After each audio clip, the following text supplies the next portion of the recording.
A lot of people have been asking me recently about the Trump election and what do we learn about the Trump election? How do we understand it? And I think the smartest thing that has been said about the Trump election from the perspective of health policy is David Brooks in his November 22nd article, which he argued that we need to listen to the Trump voter.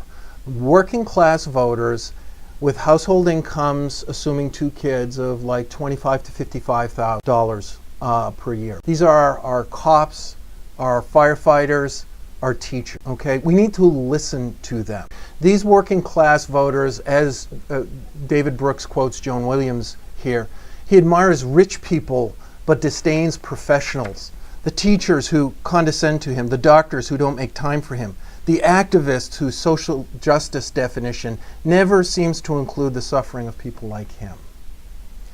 And when it comes to health policy, I think he's right. We need to incorporate the views of these stakeholders. And they feel like they were not heard with the Affordable Care Act.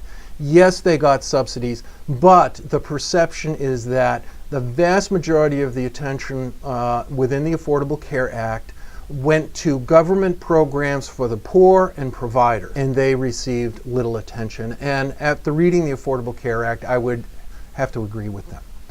We need a new patient-centered health policy. We need to move beyond the political paradigm where you get 50% plus one vote and then you push it through. We need buy-in from key stakeholders like the middle class.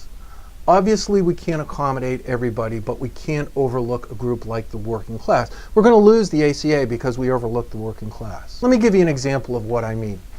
Last week in the New England Journal of Medicine, some health economists published an article undermining value-based purchasing, lessons from pharmaceutical industry.